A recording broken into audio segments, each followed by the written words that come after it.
Those of you familiar with what I post on Twitter and some of the videos we've put out recently will know I vocally teased Sony and Burger King for the 1000 PS5 deal that occurred weeks before the console launched. To an extent, I personally believe this had a hand in the shortages we've been facing since launch. Well, somehow it happened. I, by some unknown miracle, managed to finally get my hands on a PlayStation 5. I got a jar of that. I got a jar of that. That being said, a couple of things real quick.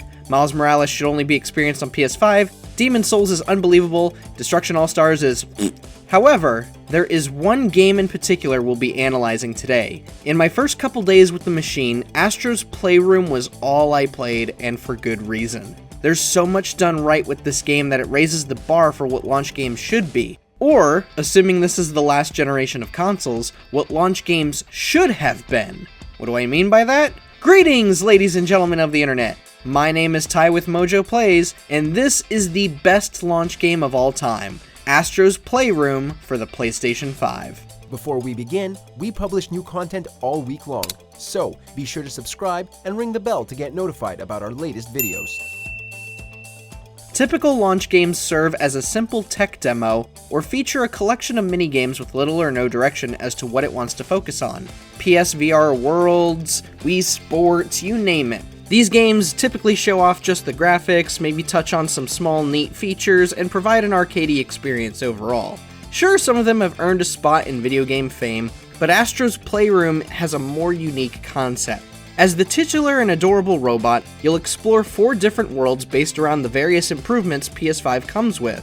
Throughout your journey, you'll grab PlayStation coins to use for a gacha machine, find hidden puzzle pieces, and traverse tricky areas to retrieve PlayStation-themed artifacts. Yes, this is another 3D collectathon similar to Banjo-Kazooie and Super Mario 64. Nothing too new here. But the thing is that this is an entire game serving as a tech demo, a whole new adventure that utilizes the power of the PlayStation 5. That alone is better than just a generic collection of simple games. What's funny is that Astro's Playroom did start out as just a tech demo, and developer Asobi supposedly went through 80 different iterations before this.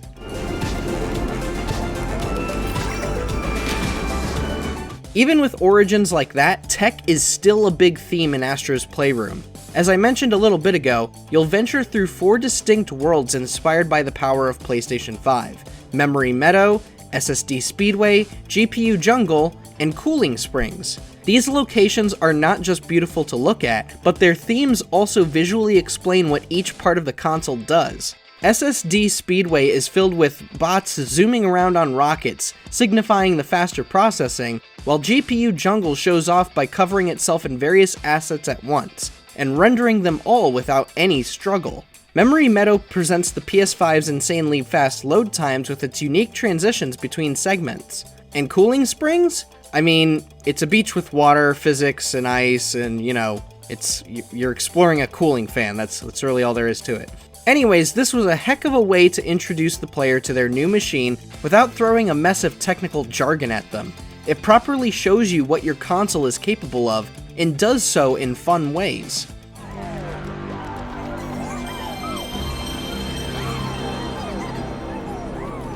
Of course, the PlayStation 5 isn't the only one in the spotlight here. Astro's Playroom places just as much focus on the DualSense controller as it does on the console. Let me tell you, I didn't believe the technical capabilities of the DualSense controller at first. The game replicates almost every possible feeling in your controller. You can feel raindrops hitting your umbrella hat, colossal enemies hitting the ground, strong winds, walking through mud, the resistance of water as you swim. It's incredible.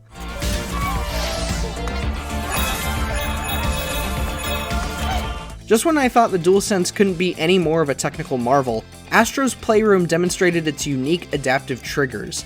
Not to downplay the Xbox Series XS controller, but I have yet to experience anything like this on the platform. On Series XS, I'll typically feel the impact of weapons through simple vibrations within the triggers. However, Astro's Playroom displays how its adaptive triggers function in a handful of ways. You'll feel the resistance in pulling a bow, the impact of firing a toy chain gun, and the blast in launching a small rocket ship. It's something that adds to the immersion, which is part of what makes Astro's Playroom such a magnificent tech demo. Now, on the surface, it seems like I could be making a big deal about nothing. That I'm simply hyped about a tech demo doing something that a tech demo is meant to do. The thing is that we haven't really seen one this unique since the days of the Nintendo Wii. Even before then, we didn't have something like this. Sure, F-Zero shows the advancements the SNES brought with it, but that's really all it did. As for the Wii, we were graced with the one game that got everyone playing the system, Wii Sports. All due respect, Wii Sports was and still is a fantastic game.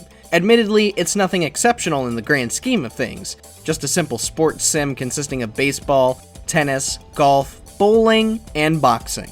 What made it so special though was the timing. Motion controls were not yet refined in the gaming landscape, nor were they commercially available for the public. If anyone attempted it, it was usually with half the effort and quality Nintendo put into their system, or it was simply too expensive for a company to be interested in, or it was just a pain in the ass to set up. So when Nintendo began placing kiosks in malls, you better believe folks were crowding around every booth there.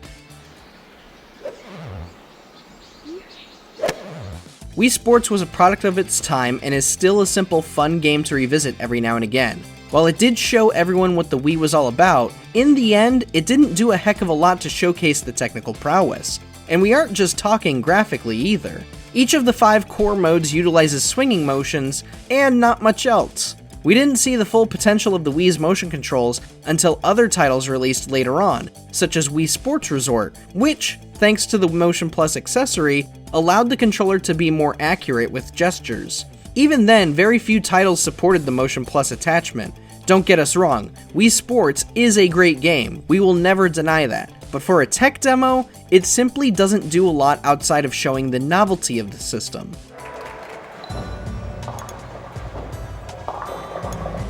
One last thing that Astro's Playroom needs to be recognized for is how it celebrates the PlayStation ecosystem, culture, and history. There is a massive amount of love for the platform here that hasn't been seen in any other launch game. Every minute of the game features an Easter egg referencing something from PlayStation's history, whether it be a piece of the environment or one of the many camera guys you'll find thrown about. As someone who has been a part of PlayStation since I was a little tyke, I was going insane seeing how many games I could name off, from obvious references like Jak and Daxter and God of War, to smaller titles like Flower and Vib Ribbon. Then there's a massive banner you'll assemble over the course of the game that shows a massive timeline of PlayStation's history. And lest we forget all of the artifacts of PlayStation hardware dating all the way back to 1995. In other words, Astro's Playroom isn't just another tech demo, it's a celebration of the brand's 25-year history and of what the future will bring for the PlayStation 5.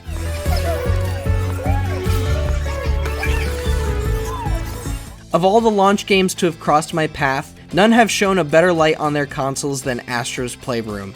It's a technical marvel with its breathtaking levels and impressive demonstration of the PS5, and it even focuses a good amount of its attention on the DualSense controller. On top of that, it's an imaginative take on the PlayStation brand, and pays an insane amount of respect to the games that came before. Honestly, I can't think of any other title that not only throws a party for a console launch, but educates and informs its players on what they bought. Really, if you manage to get a PS5, this is the first game you need to play, and I'm certainly glad I made it my 83rd platinum on PSN. And that's why we're naming Astro's Playroom the best launch game of all time. Check out these other great clips from MojoPlays, and be sure to subscribe and ring the bell to get notified about our latest videos.